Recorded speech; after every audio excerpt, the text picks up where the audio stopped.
Aujourd'hui, je vais répondre à une nouvelle question qui est la suivante. Comment avoir de la stabilité émotionnelle dans sa vie d'entrepreneur pour durer année après année? Ici, Maxence Rigotier. Bienvenue dans cette nouvelle vidéo et je vais aborder un sujet qui est généralement méconnu vis-à-vis de beaucoup de personnes dans l'entrepreneuriat et c'est vraiment l'une des clés du succès entre le 1% des entreprises qui cartonnent sur le web, donc à la tête le leader qui a réalisé et créé cette entreprise, et la suite des autres types d'entreprises qui n'ont pas fonctionné. Donc rappelez-vous, la qualité de vie dépend de la qualité de nos émotions. Et si on veut durer année après année, donc pour ma part, j'ai démarré le 1er février 2011 et ça fait déjà de nombreuses années que je suis dans le top 1% des entreprises qui cartonnent. Et grâce à ce 1% des entreprises qui cartonnent, ce qui m'a permis de développer mon réseau, mon patrimoine, etc., etc. Et pour finalement continuer à faire ce que je fais alors que j'ai démarré le 1er février 2011, vous vous doutez bien que ça ferait un petit moment que j'aurais pu abandonner, arrêter ou même juste stopper ce que je fais puisque aujourd'hui je travaille surtout pour la contribution et puis apporter une meilleure version de moi-même au monde. C'est cette stabilité émotionnelle. Donc, je vais revenir sur 5 blessures à travailler pour avoir au mieux cette meilleure stabilité émotionnelle. Vous avez un livre qui est excellent.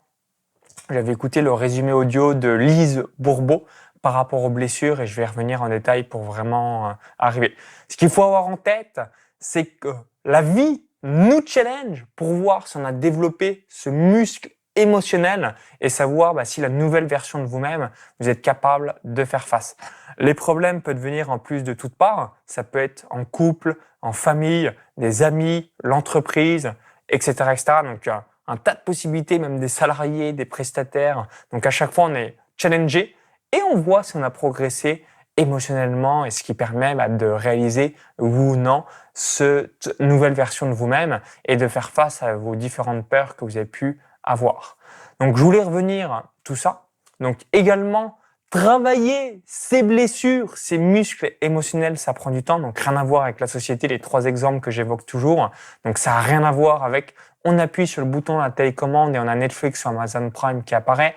Rien à voir à on appuie sur le bouton d'Uber Eats ou Wolt et on a notre nourriture préférée directement sur notre canapé favori 30 minutes après. Rien à voir avec l'application Uber ou Bolt pour aller d'un point A à un point B avec une voiture, pour se déplacer. Là, le développement personnel, travailler sur ses blessures, c'est un travail idem quotidien pour pouvoir progresser. Et puis au fil du temps, quand la vie nous challenge, une situation bien complexe apparaît, on voit si on a réellement progressé ou alors sinon, si c'était juste resté sur le plan intellectuel. Donc voici ces 5 blessures. Blessure numéro 1, la blessure du rejet. Donc j'ai pris sur le MacBook Pro toutes mes notes pour être sûr de ne rien oublier et faire la vidéo la plus détaillée possible. Donc la blessure du rejet, qu'est-ce que c'est? Ne pas être apprécié à sa juste valeur, ne pas être apprécié à sa juste valeur, donc ni accepté, ni apprécié. Donc en résumé, c'est un sentiment profond et douloureux qui pousse un individu à se renfermer sur lui-même. Donc pour bosser votre blessure de rejet, qu'est-ce que vous devez faire? Être présent sur les réseaux sociaux. Le fait d'être sur les réseaux sociaux va vous permettre de vous libérer de la peur du critique, la peur du jugement, la peur du regard de l'autre. Et du coup, par ricochet, la peur du rejet va pouvoir s'enlever au fil du temps puisque vous allez vraiment ne plus vous soucier de ce que les gens vont penser de vous.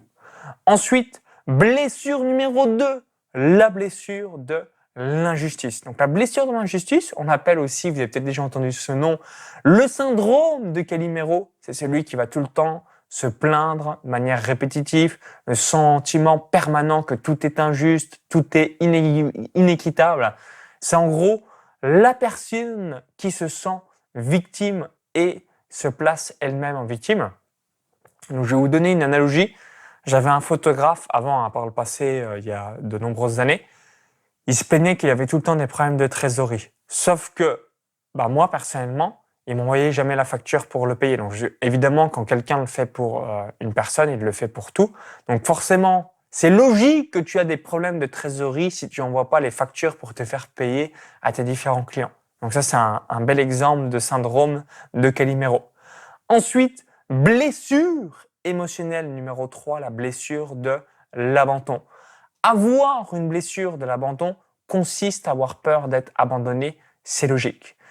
Et comment vous allez voir si vous avez cette blessure de l'abandon ou non, c'est quand vous devez vous séparer d'une personne. Donc peut-être que vous avez cette blessure par rapport à votre enfance, donc vous avez été dans une situation où vous avez ressenti d'être abandonné par vos parents, même si ce n'est pas le cas, mais vous avez ressenti que vous étiez abandonné par votre père ou par votre mère, et du coup, c'est ce qui vous a créé cette blessure de l'abandon. Moi, aujourd'hui, c'est une blessure vraiment, je l'ai tellement plus, je l'avais par le passé, que si quelqu'un, un prestataire, soit une personne avec qui j'aurais pu être en couple, aujourd'hui, bah, je suis très très bien dans mon couple, donc ça se passe à merveille. Quand des gens me prennent la tête, je dis ok, bonne continuation, hasta la vista, ciao. En gros, voilà, si je te revois jamais de ma vie, ça m'est égal. Et beaucoup de gens, ça m'est arrivé de nombreuses reprises, des gens qui me disent je m'excuse, j'aimerais rediscuter avec toi, ainsi de suite. Sauf que moi, j'ai pas la blessure de l'abandon. Donc, comme j'ai pas la blessure de l'abandon, quelqu'un qui m'a saoulé, c'est bon, j'ai pas de temps à perdre, on n'a qu'une seule vie, pas de deuxième chance. J'ai autre chose à faire que de renouer contact avec toi. Ensuite, blessure émotionnelle numéro 4, la blessure de la trahison. Donc là aussi, on peut se détendre, on a tous vécu cette blessure de la trahison. À chaque fois, est-ce que vraiment on a été trahi? Pas forcément, mais on a une interprétation de la situation où on a eu ce sentiment qu'on a été trahi. Même si, objectivement, peut-être que c'est pas le cas, mais nous, en interne, on a ressenti cette situation comme si on avait été trahi. Et j'aime bien me donner cette analogie, cette petite expression bourguignonne, se monter un bateau pour rien. Donc quand vous avez quelqu'un, donnez votre pleine confiance, même si vous avez eu le sentiment d'avoir été trahi par une personne, bah, donnez la confiance à cette nouvelle personne qui a rien à voir par rapport au passé et ne pas refaire ce schéma en disant ouais mais j'ai peur d'être trahi, j'ai peur de ci, j'ai peur de ça. Si vous donnez la confiance, ça va vous permettre de pouvoir vraiment travailler cette peur et puis ensuite ne plus avoir cette blessure. Blessure émotionnelle numéro 5, la blessure de l'humiliation. Donc la blessure de l'humiliation est une blessure émotionnelle qui peut apparaître à un très jeune âge. Elle découle généralement de situations répétées durant laquelle l'enfant a perçu ou au moins a cru qu'il faisait honte à ses parents. Et souvent, c'est lié à sa mère. Comment savoir si on est détaché de la blessure de l'humiliation? C'est quand des gens peuvent faire des vidéos à vous critiquer ou ce qu'on peut voir, on pourrait donner l'exemple qui va parler à tout le monde, la politique. La politique, typiquement, entre les journalistes, les gens et ainsi de suite, je pense que là-dessus, ils sont assez forts par rapport à la blessure de l'humiliation parce qu'ils se font tout le temps cracher du venin. Alors il y a une part de vrai parce que généralement ce qui est proposé souvent par les politiciens, c'est à côté de la plaque par rapport à ce que les habitants souhaitent obtenir. Mais en même temps, il faut avoir du courage parce que quand tu as un pays de 10, 20, 50, 100, 500 millions ou 1 milliard de personnes ou plus en fonction des pays dans la planète, c'est clair que c'est la merde. C'est-à-dire que si on a un pays de 50 millions de personnes à gérer, forcément, il y a des gens qui vont pas être contents. Forcément, il y a des gens qui vont nous cracher du venin parce que c'est impossible de satisfaire 50 millions de personnes. Donc du coup, là, c'est un bel exemple pour savoir si on a travaillé sur cette blessure de l'humiliation pour se détacher d'une situation donnée. Donc je récapitule ces 5 blessures émotionnelles majeures. Il y en a d'autres, mais c'est les 5 majeures et vous pouvez les retrouver également dans le livre de Lise Bourbeau. Blessure émotionnelle numéro 1, la blessure du rejet. Blessure émotionnelle numéro 2, la blessure de l'injustice. Blessure émotionnelle numéro 3, la blessure de l'abandon. Blessure numéro 4 émotionnelle, la blessure de la trahison. Et blessure émotionnelle numéro 5, la blessure de l'humiliation. Donc moi, pour ma part, voilà, je dirais la blessure que j'ai aujourd'hui, du moins qui est le plus accentuée, on les a jamais. Quand on pense qu'on a vraiment guéri d'une blessure, finalement, il y a toujours une situation qui nous ramène peut-être un tout petit peu. La seule que je devrais peut-être que j'ai encore, je pense que je travaille dessus, c'est la blessure de l'injustice, puisque voilà, j'aime pas me faire douiller. Bon, je pense qu'on est nombreux par rapport à ça, mais finalement, généralement, comme je l'évoquais juste avant, c'est souvent des interprétations parce que parfois, la situation donnée, on peut avoir le sentiment d'avoir une blessure qui va être réveillée, mais si une autre personne avait cette même situation, ça lui fait rien de spécial. Donc c'est toujours avoir ça en tête.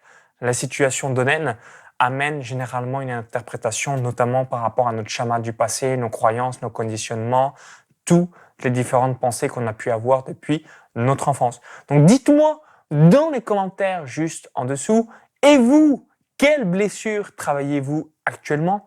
Moi, c'est la blessure de l'injustice. Donc dites-le moi dans les commentaires juste en dessous, ça serait intéressant d'avoir votre feedback.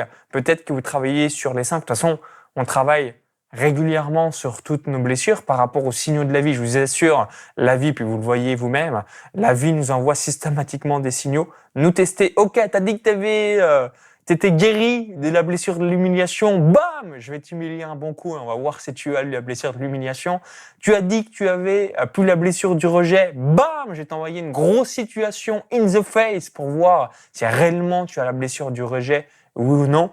On les a tous, on travaille dessus.